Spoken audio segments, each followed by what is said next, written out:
మీ అందరికీ వందనాలండి. దేవుని వాక్యాన్ని చదువుకుందాం.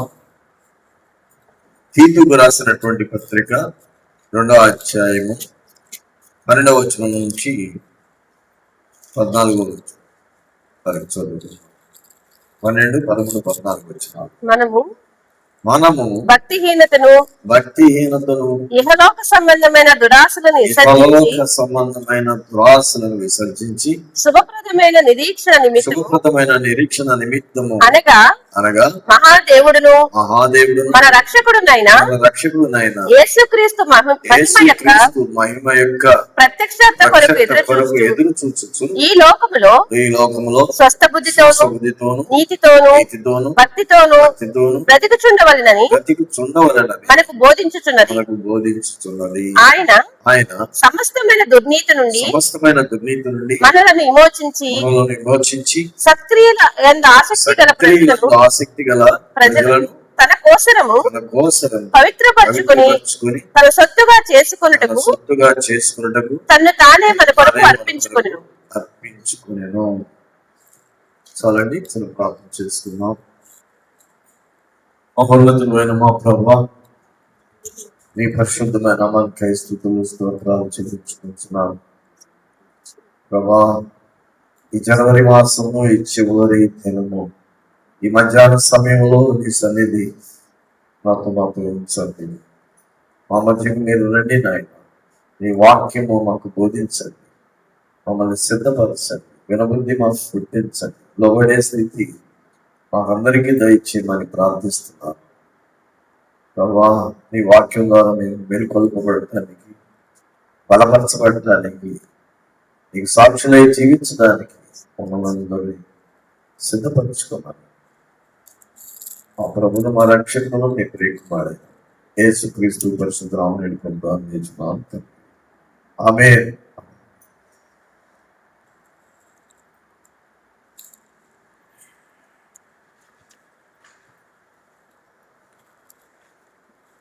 మనము భక్తిహీనతను, ఇహలోక సంబంధమైన దురాశలను విసర్జించి భక్తిహీనత అంటే భక్తి ఉంది కానీ సఫిషియెంట్ భక్తి లేదు, సరిపడినంత భక్తి లేదు. సరిపడినంత లేనప్పుడు తృప్తినిస్తుందా? ఏదైనా సరిపడినంత లేకపోతే తృప్తినిస్తుందా? సరిపడినంత మనం ఏం చేస్తామని, సరిపడినంత జీతం ఉంటేనే కుటుంబం సాగుతుంది. సరిపడినంత ఆహారం తింటే రైట్ భలే వచ్చింది మా ఆలోచన, తృప్తినిస్తుంది. కనుక సమృద్ధి కావాలి. భౌతిక సంబంధమైనటువంటి సమృద్ధులను మనము నెరవేర్చగలుగుతున్నాం. కానీ భక్తి యొక్క సమృద్ధి మెట్టు ఎంత అది మనం గ్రహించాలి. భక్తిహీనతను ఫస్ట్ మాటే చెప్పారు. మనము భక్తిహీనతను అంటే సమృద్ధి అంటే ఎవరికి సమృద్ధి? మన దృష్టికి సమృద్ధ, దేవుని యొక్క దృష్టికి సమృద్ధ. భక్తి అనేది మన దృష్టిగా, దేవుని దృష్టిగా మనం ఎలా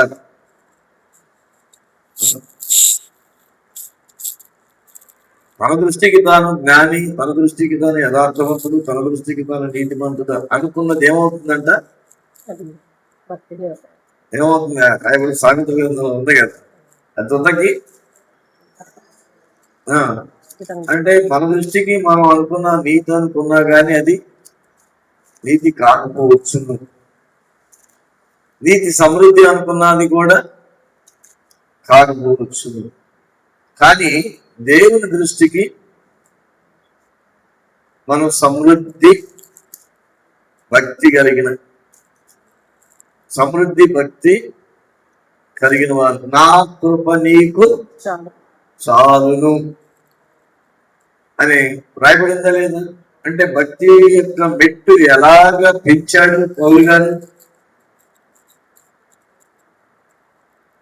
ఆయనలో ఒక రాచకుండా ఏదో ఉండేదంట. దాని కొరకు ముమ్మారు వేడుకుంటుని అని అన్నారు. అంటే అక్కడి నుంచి ఏమొచ్చింది సమాధానం ఆయనకి? నా కృప నీకు చాలు. నా కృప నీకు చాలు. చాలు. సమృద్ధి. బలహీనత యందు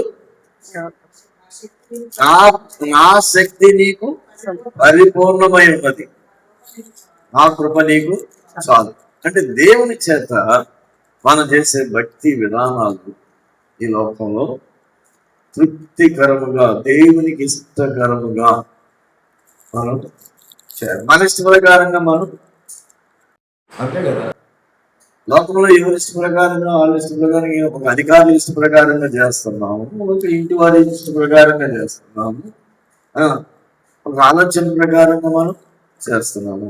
భక్తి విధానానికి వెళ్తే అది ఎవరి ప్రకారంగా చేయాలి? దేవుని ఇష్ట ప్రకారంగా చేయాలి. అది కనుక ప్రభా నీ ఇష్ట ప్రకారంగా నేను ప్రతి విషయంలో ఈ పని చేస్తున్నాను, చేయొచ్చా అని. అది 95% కూడా, ఎవరో అన్నారు 95% కూడా లేదయ్యా మాకు అసలు అని అన్నారు. మనం ఒకవేళ ఒక 10% అయినా చేస్తున్నామేమో ఇంతమందిలో అని అనుకుంటే అది కూడా కనుక ఈ అభ్యాసంలోనికి మనం రావాలి. ఇప్పుడు ఈ వాక్యం ద్వారా దేవుడు మనల్ని హెచ్చరిస్తున్నాడు. భక్తిహీనత అనేది దేవుని దృష్టికి మనం చేస్తున్నటువంటి దేవుని యందు భయభక్తులు కలిగిన జీవితము దేవునికి ఇష్టమైన రీతిలో ఉందా, సంతృప్తిగా ఉన్నదా, ఇంతవరకు చాలు అనుకుంటున్నామా? భక్తి సంపూర్ణతలోనికి నిన్ను తీసుకుని వచ్చి నీ ద్వారా దేవుని యొక్క ప్రత్యక్షతను భూమి మీద కనపరచడానికి దేవుని యొక్క ప్రణాళిక అయినది. ఇక్కడ మనము భక్తిహీనతను, ఇహలోక సంబంధమైన దురాశలను విసర్జించి, అంటే ఇహలోక సంబంధం అంటే లోకాన్ని విడిచిపెట్టేమన్నాడా? లోకాన్ని విడిచిపెట్టేమన్నాడా? ఇహలోక సంబంధమైన దురాశలు. అంటే దురాశ అంటే ఆశ, ఆశ, ఆశకు మించి దురాశ, ఆశకు మించి ఆశ, అత్యాశ, దురాశ. అంటే దురాశ అంటే అది మించిన ఆశ, అత్యాశ. ఎక్కువ తినేసాం అనుకోండి, ఆశగా ఎక్కువ తినేస్తాం. స్వీట్ చాలా బాగుంది, ఏం చేద్దాం? స్వీట్ బాగా ఉంది, చాలా బాగుంది, షుగర్ గుర్తురాదు, ఏం చేస్తాం? చాలా తినేస్తాం. తినేసి తినేసి తినేసి శుభ్రంగా తినేస్తాం. గ్యాస్ పట్టుకుంటుంది. నేను కూడా ఒకసారి ఆశపడి గోంగూరను ఏదో గోంగూర చికెన్ పెడితే ఎక్కువ తినేశాను. మొదలు పెట్టింది రాత్రి. ఏంటి? బ్రీతింగ్ గ్యాస్, గాలి రావట్లేదు. ఇదేంటి ఇదేంటి ఇదేంటి అని అనుకుంటే అమ్మో ప్రాణం బయటపోయేటట్టుగానే ఉంది. అప్పుడు ఏం చేయాలి? కాదైతే డాక్టర్ గారు పిలిస్తే ఏం తిన్నావు రాత్రి అన్నాడు. అంటే పలానా తిన్నాను. అక్కడైనా అబద్ధం చెప్పాలా నిజం చెప్పాలా? డాక్టర్కి నిజం చెప్తాం, దేవుని దగ్గర నిజం చెప్పం.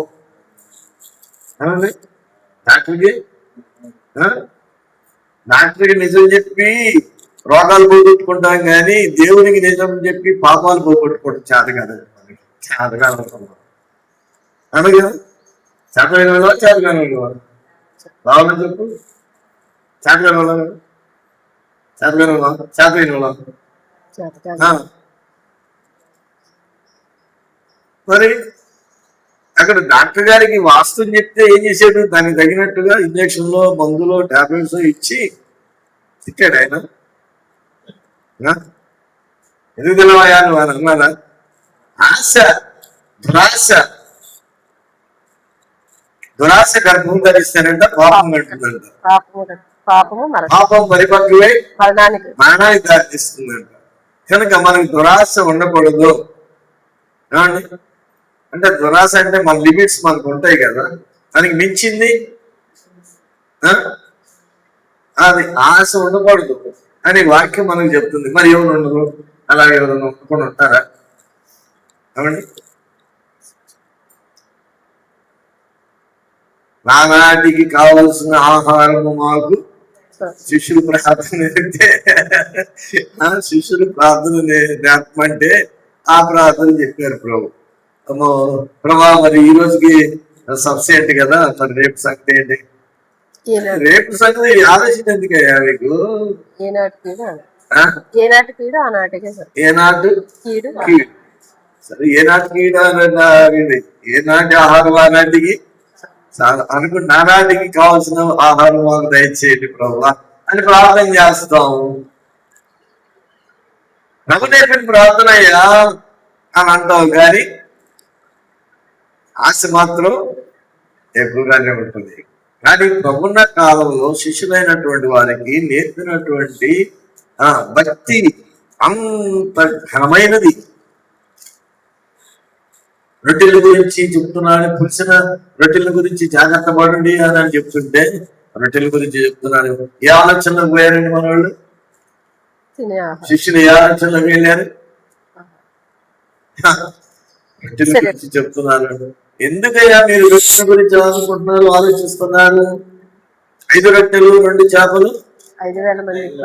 ఎంతమందికి పంపించారు? 5,000 మందికి. 7 రొట్టెలు కొన్ని చిన్న చేపలు ఎంతమందికి పంపారు, పంచారు? 7,000 మంది. అంతమందికి పంచారు కదా. మరి రొట్టెల గురించి ఎందుకు ఆలోచిస్తున్నారు మీరు?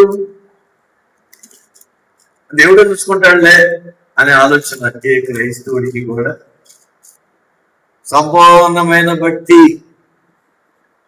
మనుషులు లేదు, విశ్వాసము సంపూర్ణత లేదు.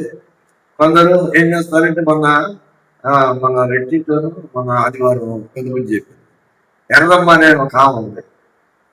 ఎక్కడ? ప్రగడవారంలో ఎర్రమ్మ అనే ఒక ఆమె ఉంది.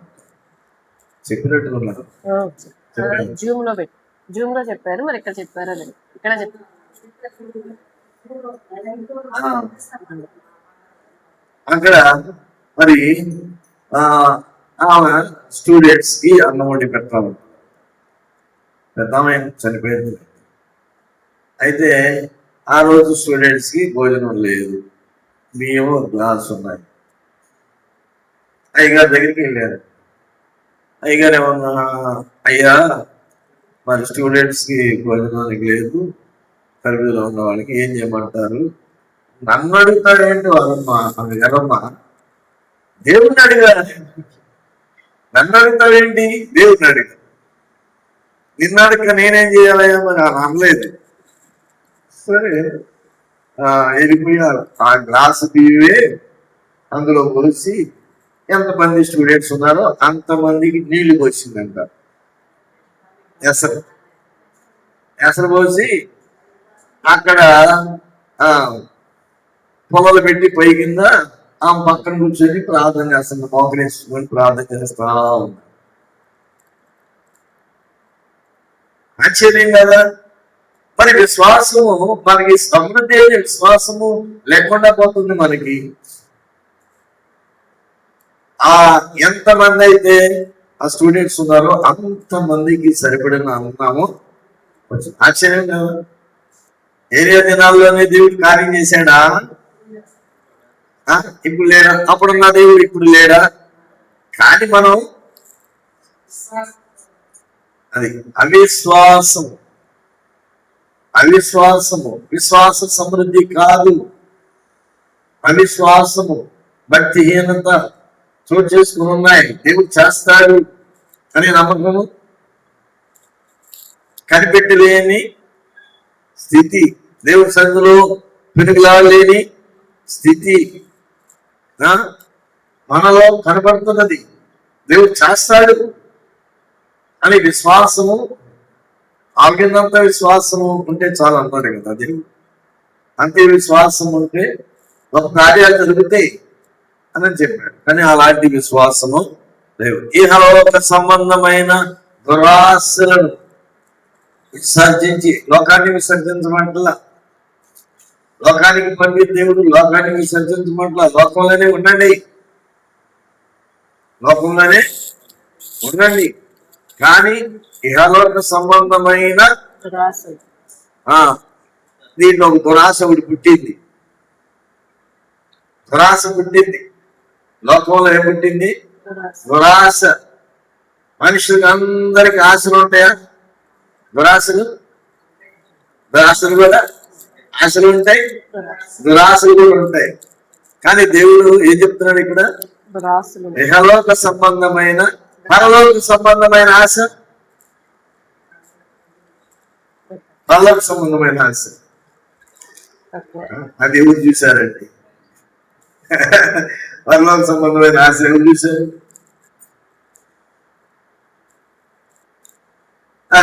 అయితే విశ్వాసం అనేది ఏంటి? అదృశ్యమైనది కలదని నిరూపించడమే కదా. అందుకని అంటాడు, చూసి నమ్మిన వానికంటే చూడక నమ్మిన వాడు. టొమాటో అంటాడు, నువ్వు చూసి నమ్మావయ్యా, చూడక నమ్మిన వాడు ధన్యుడు. కనుక ఇప్పుడు మనం చూసి నమ్ముతున్నాం, చూడకుండా నమ్ముతున్నాం? చెప్పండి. చూసి నమ్ముతున్నాం, చూడకుండా నమ్ముతున్నాం?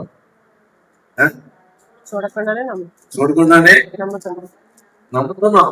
కనుక వాళ్ళకంటే మనం విశ్వాసాన్ని పెంచుకుంటే ధన్యులమే. ప్రభు ఉన్నాడు, తప్పనిసరిగా చేస్తున్నారు, మా పక్షానే ఉన్నాడు, మా పుట్టినే ఉన్నాడు, మా మధ్య ఉన్నాడు, మాలో ఏమున్నాడు, ధైర్యంగా ఉంటాం. ఏం పర్వాలేదు, ఏ వ్యాధి అయినా, ఏ బాధ అయినా, ఏ కరువు అయినా, ఏ కట్టుమైనా, ఏ హింస అయినా, ఏ బాధ అయినా, ఎవరైనా ఏదైనా కానీ ప్రభు నాలో ఉన్నాడు. ప్రభుత్వం జయించగలిగిన వారు ఎవరైనా? ఎవరైనా ఉన్నారా? ప్రభుత్వం జయించేవారు ఎవరైనా ఉన్నారా? నేను చెప్పండి. ఒకవేళ మరణానికి అప్పగిస్తే పర్వాలేదు, అప్పగించని.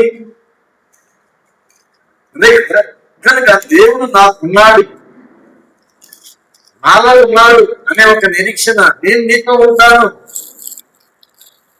నీలో ఉంటాను, మీ మధ్యన ఉంటాను, నీతో ఉంటాను, మీతో ఉంటాను, మీ మధ్యన ఉంటాను, మీలో ఉంటాను అనేది ప్రభు చెప్పారు కదా. ఇటు విశ్వాసాన్ని మనం కలిగిన వారుగా ఉండి ఇహలోక సంబంధమైనటువంటి దురాశలను విసర్జించి, దురాశ ఇది ఆశ, దురాశ ఇది మనకు కావాలి, దీనికంటే ఎక్కువ కావాలా? ఎక్కువ కావాలి, దురాశ కావాలి. నాకు ఇచ్చింది ఏదో ఇచ్చారు, కానీ ఒకరికి ఏంటంటే దురాశ. ఆ చీర బాగుందా, ఈ చీర బాగుందా, రెండింటిలో ఏది బాగుంది? ఇచ్చింది ఏదో తీసుకోరాదు. పక్కన ఇద్దరు కూర్చొని భోజనం చేస్తుంటే పక్క వాళ్ళు ఇస్తారని చూస్తా పెట్టండి. ఎప్పుడైనా చూసావా మనం? సత్యం చెప్పుకున్నాం, పక్కన వాళ్ళు ఇస్తారు చూసారా? చూడలేదా? ఇది నిజం చెప్పుకుంటే ఇక్కడ సత్యానికి విలువ ఉంది. ఇక్కడ చూస్తాం తప్పనిసరి, నేను చూసా. అది కనుక పక్కన వాళ్ళు ఇస్తున్నారు చూస్తాము. వాళ్ళకి ఎంత పడింది కూర, నాకెంత పడింది?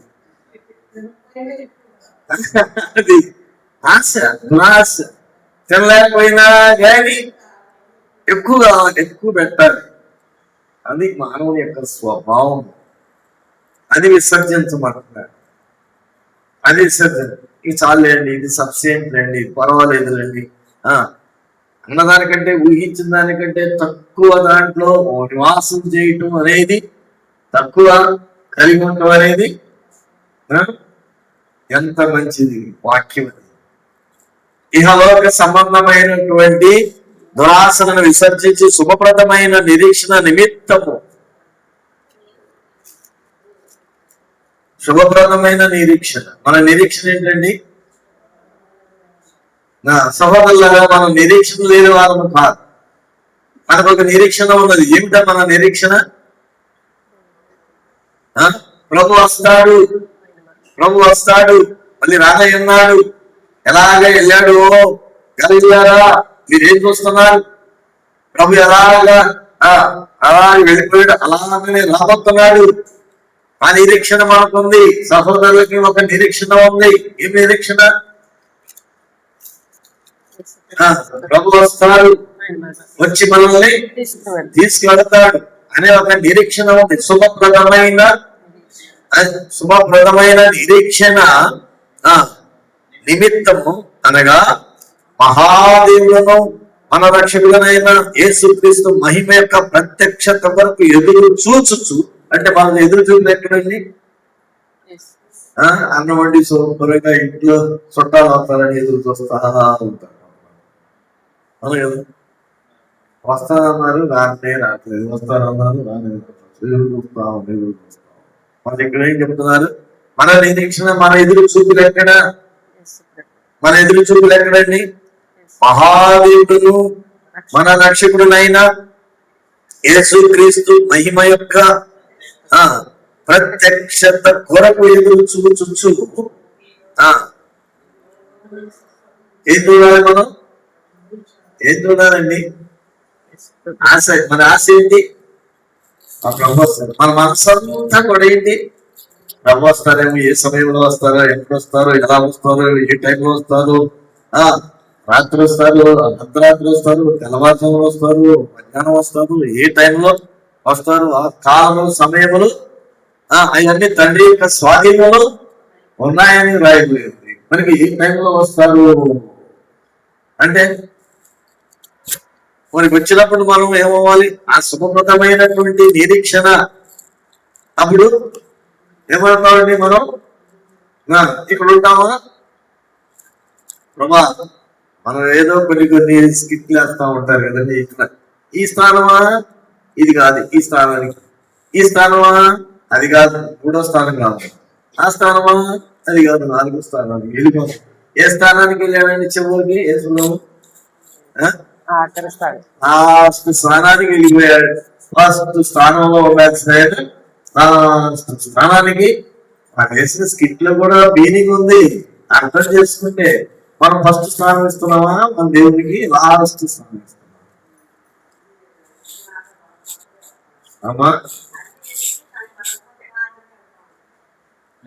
మనం ఏ స్థానం ఇస్తున్నాం నేను అడుగుతున్నా. మనం ఏ స్థానం ఇస్తున్నాం?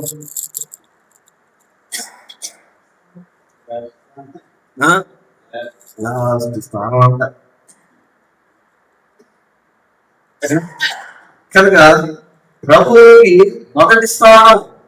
ప్రభా, మొదట నీకు నీ స్థానం ఇస్తున్నా, నా హృదయంలో మొదట నీకు స్థలం ఇస్తున్నా, స్థలమీయుడి అని ప్రభు చెప్పారు. కనుక మనం మొదటి స్థానము ప్రభుకి మనం ఇవాళ ఎదురు చూచు. ఈ లోకంలో స్వస్థ బుద్ధితోను ఏముంది అండి? స్వస్థత కలిగే ప్రభు. శరీర స్వస్థత కోసం మనం ప్రభు స్వస్థ బుద్ధి కోసం జ్ఞానట్లేదండి. అసలు స్వస్థ బుద్ధి కోసం కదా. మన దేవుడితో ఎక్కువ మాట్లాడుతున్నామా, మనుషులతో ఎక్కువ మాట్లాడుతున్నాం అండి? మనుషులతో ఎక్కువ మాట్లాడితే ఏమొస్తుంది? దేవుడితో ఎక్కువ మాట్లాడుతూ నేర్చుకున్నావా, మనుషులతో ఎక్కువ మాట్లాడుతూ నేర్చుకున్నావా? ఏమా దేవుడితో నిజమేనా? దేవుడితో ఎన్ని గంటలు మాట్లాడుతున్నావు? మనుషులతో ఎంత సమయం మాట్లాడుతున్నావు? తెగదు. మనుషులతో ముచ్చట పెట్టుకుంటే జరగదు. మన దేవుడితో ముచ్చట పెట్టుకుంటే దేవుడితో ముచ్చట పెట్టుకుంటే తెగిందా? ఎన్ని నిమిషాలండి? 10 నిమిషాలు తెగిపోతుందంట. ఎందుకంటే ఫోన్ వచ్చింది.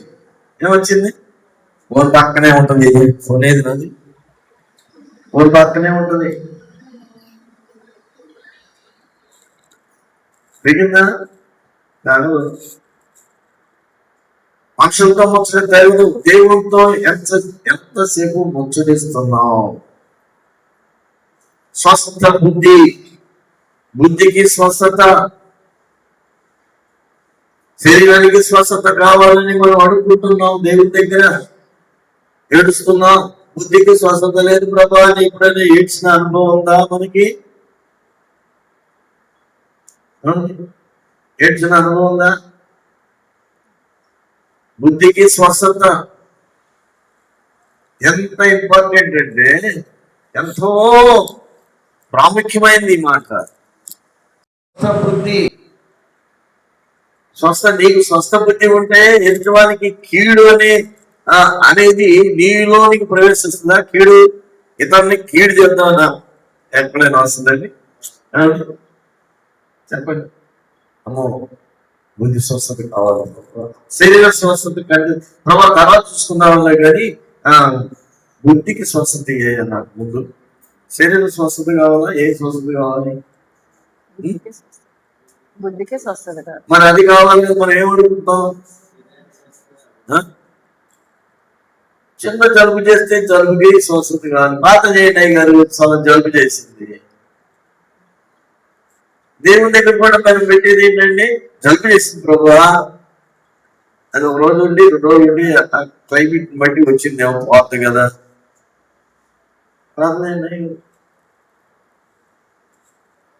ఏ తక్కువైనా శరీరానికి అస్సలు ఒప్పుకోవు.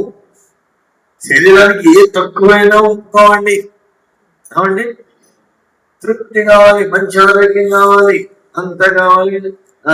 ఈ ఆరోగ్యాన్ని అంతను ఉపయోగించి ఏం చేస్తున్నాం మనం? లోపల శరీరాన్ని ఆనందించడానికి ప్రయాసపడుతున్నాం. స్వస్థ బుద్ధితోనూ నీతితోనూ భక్తితోనూ బ్రతుకుచుండం అనేది మనకు బోధించుచున్నది. దేవుని వాక్యం ఏం బోధిస్తుందండి? స్వస్థ బుద్ధి కలిగి ఉండాలి, నీతి కలిగి ఉండాలి, భక్తి కలిగి బ్రతుకుచుండాలి అని బోధిస్తుంది. కానీ మనం ఏం చేస్తున్నాం? ఈ బోధలు ఎంటానే ఉన్నాం. ఈ ఫస్ట్ నుంచి చిన్నప్పటి నుంచి ఎంటానే ఉన్నాం లేదా అనుకుంటున్నాం మనం. కానీ ఆ ప్రకారంగా వెళదామంటే సకాలానికి రావాలయ్యా, సకాలానికి రావాలంటే 12 గంటలకు వచ్చిన కూడా ఉన్నారు. 11 గంటలు అనుకున్నాం. 11 గంటల కంటే అడ్వాన్స్ మరి 10 గంటలకే పెట్టుకున్నాం. ఏం పెట్టుకున్నది? ట్రైన్లు అన్ని పోయినాయి, ప్లేట్లు వెళ్ళిపోయినాయి, చేరాల్సిన డిస్టింగ్నేషన్ కూడా వెళ్ళిపోయింది. అంత దూరానికి కూడా వెళ్ళిపోయింది, ప్లేట్ వెళ్ళిపోయింది. అక్కడికి వెళ్ళిన తర్వాత ఏడకు వచ్చాం. ఎంత అవుతుంది? 10 గంటలకే ముందు పెట్టుకున్నాం కదండి. 11 గంటలు అనుకున్నది 10 గంటలే అనుకున్నాం కదా. 10 గంటలకి చూస్తే ఎవరు లేరు. 11 గంటలకి చూస్తే అసలు టయానికి కూడా లేదు. తర్వాత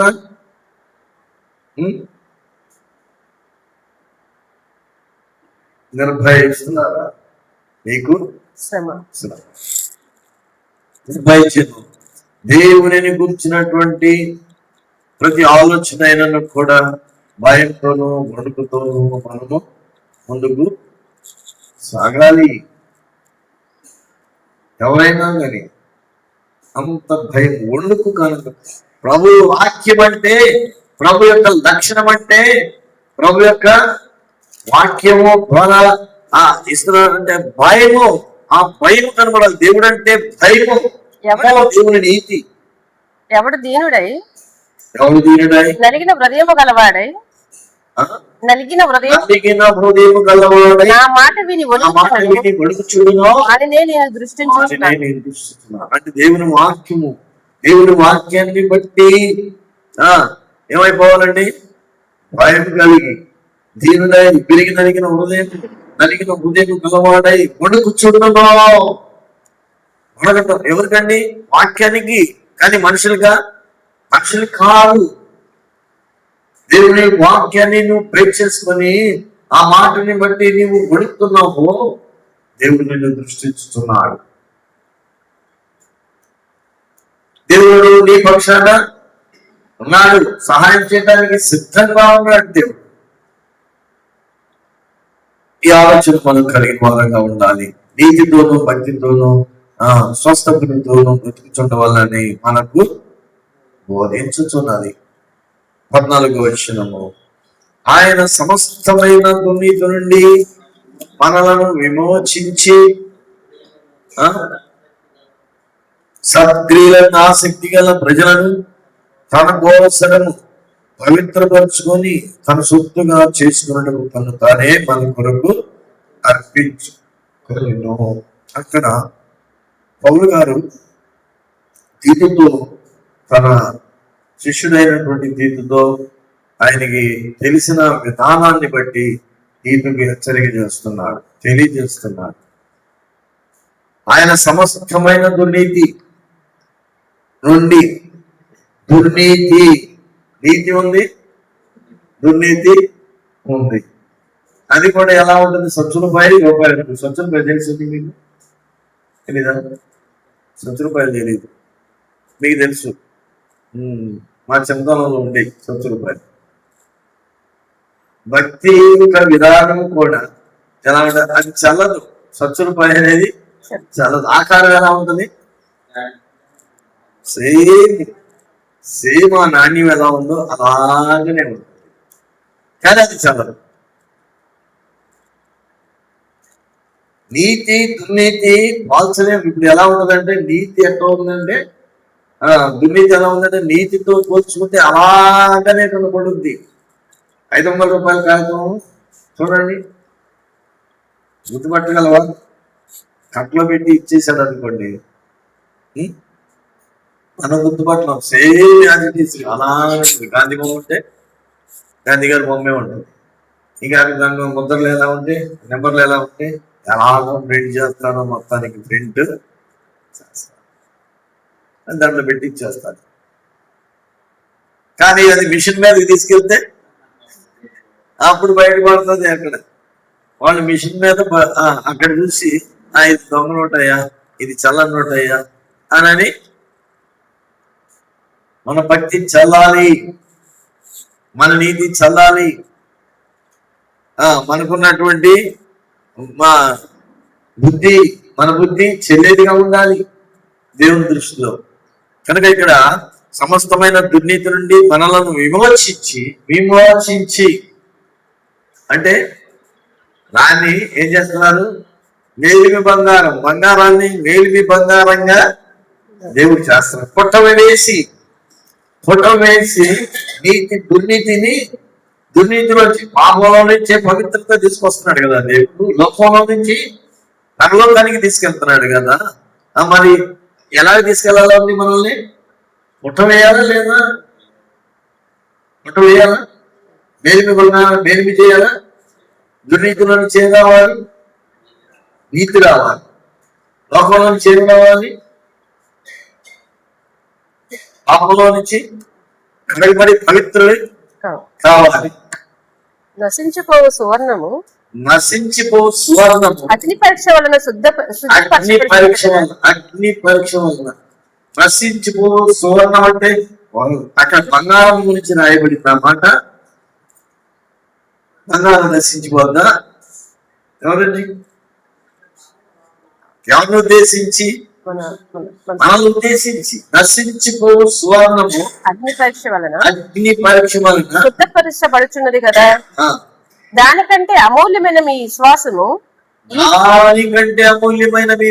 అక్కడ పుట్టవేయబడినటువంటి బంగారము సువర్ణముతో పోల్చిన విశ్వాసము అంతకంటే అమూల్యమైనది. అమూల్యమైన మీ విశ్వాసం ఈ విశ్వాసము ఈ శోధనల చేత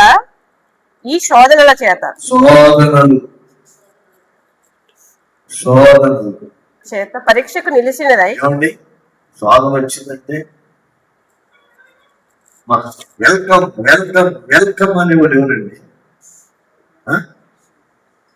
శోధన ఎలా ఉంటుందండి? ఏ రూపంలో ఉంటుంది? శోధన ఏ రూపంలో ఉంటుంది? పొద్దున్న ఎవరు మాట్లాడితే యేసు గురించి, మీ గురించి చెప్పారు కదా. అమ్మా, యేసు ఎలాంటి వాడండి? తండ్రికి ఇష్టంగా ఉన్నాడు. ఎందుకు ఇష్టమయ్యాడు? అన్నదమ్ములు చేసే పొరపాట్లను తీసుకెళ్లి తండ్రికి చెప్తున్నాడు గనక తండ్రికి ఇష్టమయ్యాడు. అవునా కదండి? మరి ఇష్టమయ్యాడు. ఇష్టమవడంలో వీళ్ళకి ఏమయ్యాడు? ఇష్టం లేనివాడు. ఇష్టం లేనివాడు అయిపోయాడు. తండ్రికి ఇష్టమైన వాడు అయ్యాడు, అన్నదమ్ములకి ఇష్టం లేనివాడు. ఏం పట్టారు? పగబట్టారు. పగబట్టారా లేదా? పగబట్టడం కదా కలవటి వచ్చింది. కళ చెప్పగానే కూడా ఈ కళగానే కూడా పేరు పెట్టారు. సరే, ఏదో అన్నాలు చూద్దామని సంతోషంగా వెళ్తే కళ్ళగానే కూడా వస్తున్నాడు. మరి ఏం చేద్దాం? చేద్దాము. బాగా ఇష్టపడే తండ్రికి చెప్తాము. ఆ రంగురంగులు గౌను కొని అంగీ గుర్తిచ్చాడు కదా. మనకేమో మనం అంటే లెక్కలేదు.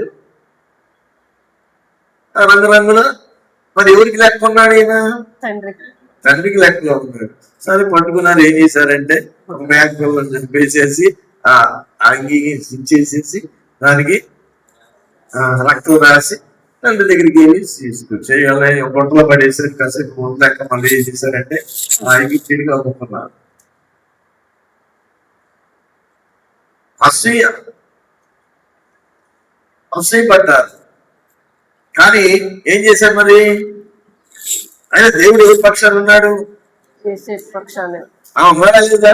పడ్డారా లేదా? బాధలు పడుతున్నారా లేదా? శ్రమలు పడుతున్నారా లేదా? అక్కడ ఏం పడుతున్నారని? శ్రమ పడుతున్నారా లేదా? శ్రమ పడ్డాడు.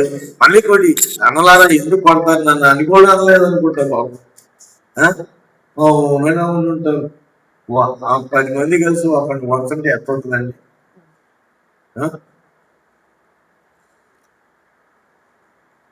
10 మంది కలిసి ఒకళ్ళు పడుతున్నారండి. సరే, ఏదేమైనట్టు మొత్తానికి అని చంపితే బాగోదు కదా. మరి అట్టగట్ట డబ్బులు కానీ అమ్ముకుందామని అక్కడ పుట్టింది ఆశ. ఏ ఆశ పుట్టింది? దురాశ పుట్టింది. అక్కడ కూడా దురాశ పుట్టింది. డబ్బులు అమ్ముకున్నారు, ఐగుప్తులకు అమ్ముకున్నారు. అక్కడికి వెళ్తే అక్కడైనా శుభ్రంగా ఉన్నాడా బాబు? అక్కడ లేదు. అక్కడ కూడా శోధనే. అక్కడ నుంచి తీసుకెళ్ళి కాని దానికోసం, జ్ఞానం చేయని దానికోసం శిక్ష అనుభవించాల్సిన పరిస్థితి ఏర్పడిందండి. ఎందుకు నాకు ఈ బాధ? ఈ నీతిగా ఉండడం ఎందుకు రావాలి? నీతి తప్పితే ఎలా ఉంటుంది? నాకు లేడు, కానీ దేవునికి భయపడుతున్నాడు, నీతిగానే బ్రతుకుతున్నాడు. తీసుకెళ్లి చెరసాల్లో పడేశాడు. కానీ నేరాన్ని చెరసాల్లో పడేశాడు. పడేస్తే ఏం చేశాడు? దేవుడు ఆయన పక్షానే ద్వారం తెరిచాడు. దేవుడు మరోకి ఏమొచ్చింది? కళ వచ్చింది. కళకి భావం చెప్పేవాడు తన బావుగా. ఆ చెరసాలని ఈయనున్నప్పుడు ఇద్దరు పరదాయకులు, తర్వాత పక్షదాయకుల అధిపతులు వాళ్ళు జ్ఞానం చేసినప్పుడు వాళ్ళ ఆ చెరసాల్లోనే ఉంటే వాళ్ళు కళ్ళ కంటే ఆ కళకి భావం చెప్తే సరిపడింది. ఒక అతన్ని చంపబడ్డాడు, ఒక అతడు విడిపించబడ్డాడు. ఆ విషయం చెప్పినప్పుడు నేను నువ్వు విడుదల పొందే నన్ను జ్ఞాపకం చేసుకోమని చెప్పాడు. కానీ మర్చిపోయాడు. ఇప్పుడు జ్ఞాపకం వచ్చింది. మరో అవసరం వచ్చినప్పుడు జ్ఞాపకం వస్తుందండి. చాలా సార్లు మనకి దేవుడు చేసిన మేలుని ఎప్పుడు జ్ఞాపకం వస్తుంది? చేసిన మేలు మర్చిపోయి మళ్ళీ బాధ వచ్చినప్పుడు అప్పుడు జ్ఞాపకం వస్తుంది. అవునా కదా? అవునా?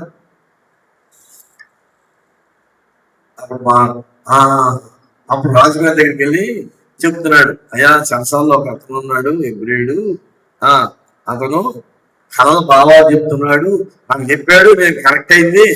ఒకవేళ ఆయన పిలిపిస్తే ఏమన్నా కరెక్ట్ అవుద్దేమని పిలిపించి చెప్పించినప్పుడు ఏమైందండి? కరెక్ట్. వాస్తవమైంది. రాజ్యం అంతా అప్పగించేశాడు. ఏమనుకున్నారు అన్నదమ్ములు? ఏమనుకున్నారు? బంధువులు ఏమనుకున్నారు? మనుషులు ఏమనుకున్నారు? లేకుండా చేయాలనుకున్నారు. ఇజ్రాయెల్ ఏమనుకుంటున్నారు? ఇప్పుడు ఏమనుకున్నారండి? లేకుండా చేసి ఆ సముద్రంలో కలిపేయాలనుకుంటున్నారు. ఎర్ర సముద్రంలో కలిపేయాలనుకుంటున్నారు. భూభాగం ఉంది ఎవరు లేరు. అలాగా ఎప్పటి నుంచి జరుగుతుంది? అది కాలం నుండి జరుగుతానే, ఐగుప్తు దగ్గర నుంచి జరుగుతానే ఉంది కదా.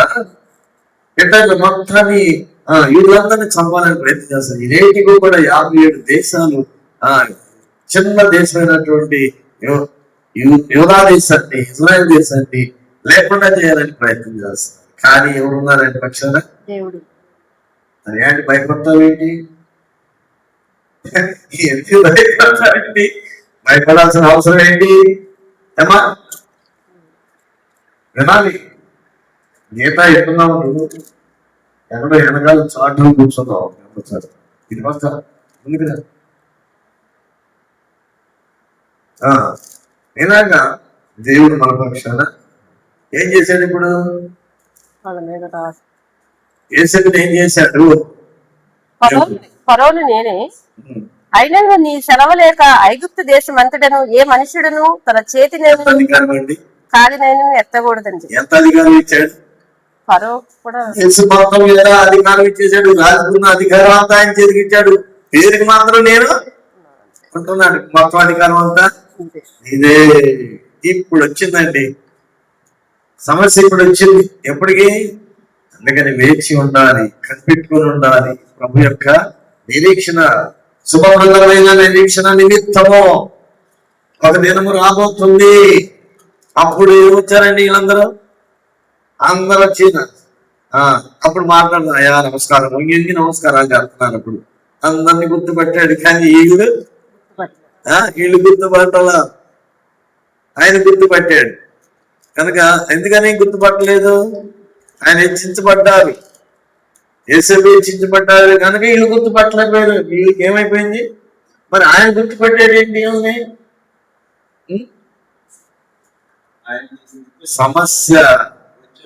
సమస్యలు నలిగిపోతున్నావా?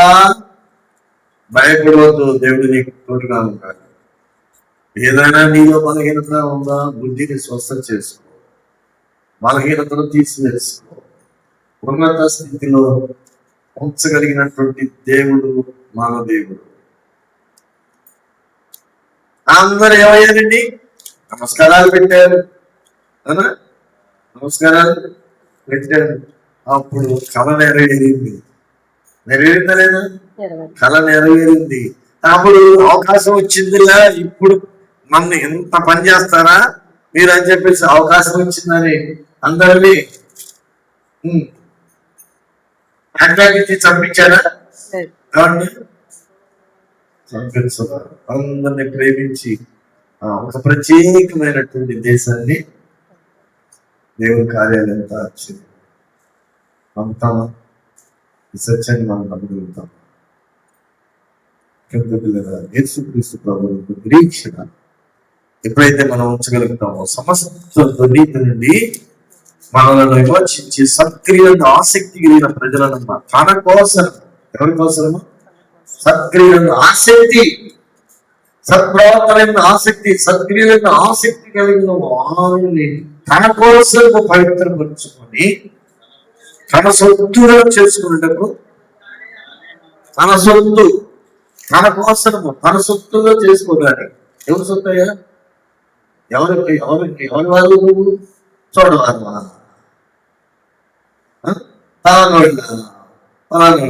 ఎవరి కోసం చెప్పు? ఎవరి సొత్తు నువ్వు? ఎవరి సొత్తు అంటే మనం ఎవరి సొత్తు? నిజమేనా? దేవుడి సొత్తు అంటే నేను దేవుడి పని ఉన్నాను కదా, నువ్వెందుకు వాళ్ళు పిలుస్తాము? ఏం చేస్తున్నావు అనగలే రీచ్ అయిపోతావా? నా తండ్రి పని మీద నేను ఉన్నానని నీకు తెలియదా? అన్నాడా లేదా? అనలేదండి. నా తండ్రి పని మీద నేను ఉండవలనని నేనున్నానని మీకు తెలియదా? మీ అమ్మగారు పిలుస్తున్నారయ్యా, మీ తల్లి గారు పిలుస్తున్నారయ్యా, మీ సహోదరుడు పిలుస్తున్నారయ్యా. ఎవరో నా సహోదరుడు నా తండ్రి పని మీద ఉన్నానని తెలీదా?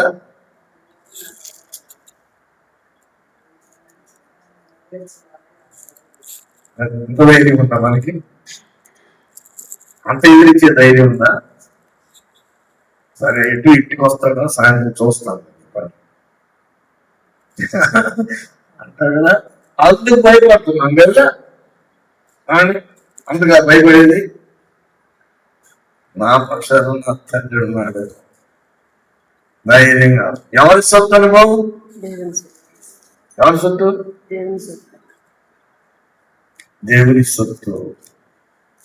ఆయన స్వాస్థ్యం నిన్ను ఆయన సొత్తుగా చేసుకుని తన కోసము తన సొత్తుగా చేసుకుని తన స్వాస్థ్యంగా చేసుకున్నటువంటి మనము ఎందుకు భయపడాలండి? ఎవరికి భయపడాలండి? యేసు భయపడ్డా? భయపడ్డా? భయపడలేదు కదా. ఆయన అంటే దేవుని కుమారుడు కదా, అందుకని భయం లేదు. మనకు భయమే కదా. మేము ఇక్కడ ఎలాగయ్యా అనుకున్నా. మరి నేను ఇక్కడ చెప్పిన వాక్యము ఏంటది? తన కోసము తన సొత్తుగా చేసుకొని అది కనుక తన కోసము తన సొత్తుగా మనం చేసుకున్నాడు కదా. ఇప్పుడు ఎవరు సొత్తు మనం? ఎవరు సొత్తు అంటే ఎవరు సొత్తు? దేవుని సొత్తుగా మనం నిలబడాలి. ఎప్పుడైతే నిలబడతాము, దేవుడు నీ కోసము ఆయన ప్రాణాన్ని ఇచ్చాడు, అప్పగించుకోవాలి. ఆయన అసాధ్యమైనట్టు ఏదైనా ఉందా? సమస్తం సాధ్యం. చేయగలరా? యేసు విషయంలో చేయలేదా? అందరి విషయంలో దేవుడు చేస్తాడు. కనుక దేవుడు మనకు అనుగ్రహం చేసే కృప కాలం ప్రభుని మనం పట్టుకున్నాం, సంపాదించుకున్నాం. నా ఉద్దేశం ఏంటంటే సంఘము బాగా ప్రార్థన పరువు. ఈ సంవత్సరంలో ఆలోచన అలాగా బయట తిరుగుతుంది. నాకు అందరూ ప్రార్థన, నాకు ప్రార్థన కాదండి. ప్రార్థన రానోళ్ళ చేత కూడా ప్రార్థన చేయించాలి. వాక్యం నాకు తెలియదండి అన్న వాళ్ళ చేత కూడా వాక్యాన్ని చెప్పించాలి. అది ఆశ. ప్రారంభం ఎట్లా నడుస్తారండి పిల్లలు? ప్రారంభంలో ఎట్లా నడుస్తారు? పడతాలు వేస్తారు. మరి ఆ పడతాలు వేస్తా నడుస్తుంటే ఎంత ముద్దుగా ఉంటుందో తల్లిదండ్రులకి. ఏమంటే ఏంటో అర్థం నడుస్తావు, సరిగా అడుగేంటి అని అంటారా? ఏమంటే చక్కగా పడతాలు వేస్తామంటే ఎత్తుగా నా కన్నే ఏమంటారండి? ఏమంటారు? నా బంగారమే ఎత్తుకొని ముద్దు పెట్టుకుంటాం కదా. దేవుడు అలాగా మనం ఎత్తుకొని వచ్చి రాని ప్రార్థన చేస్తే నా కన్నే, నా బంగారమే, నా కుమారుడా అని ఎత్తుకున్నాడు. నాకు రావండి ప్రార్థన. ఎప్పుడు దేవుడికి బంగారం, పెద్దలకి బంగారం ఎత్తుకొని ముద్దు పెట్టుకున్నారు లేదా? ముద్దు పెట్టుకున్నావా మీ అమ్మాయిని? ఎప్పుడు? ఇప్పుడు పవిత్రమైన ముద్దు పెట్టుకున్న వాక్యం అవును కదండి. చక్కగా ఎత్తుకొని ముద్దు పెట్టుకుంటారు కదా. దేవుడు కూడా వచ్చిరాని ప్రార్థన, వచ్చిరాని బాగులు చేస్తున్నప్పుడు చక్కగా అందుకని మనం ఏం చేయాలి? ప్రార్థన చేయాలి. అందరం ప్రార్థన చేయాలి. అందరూ దేవునితో మాట్లాడాలి. అందరూ దేవుని దగ్గర నుంచి సమాధానాన్ని పొందుకోవాలి. అడిగి ఆయన దగ్గర నుంచి మనం సమాధానాన్ని అందుకని మన కోసం తను అప్పగించుకున్నాడు. నేను పవిత్రుడిగా చేయడానికి, నేను ఒక సొత్తుగా చేసుకోవడానికి దేవుడు మన కోసం తను అప్పగించుకున్నాడు. ప్రార్థన చేసుకున్నామండి.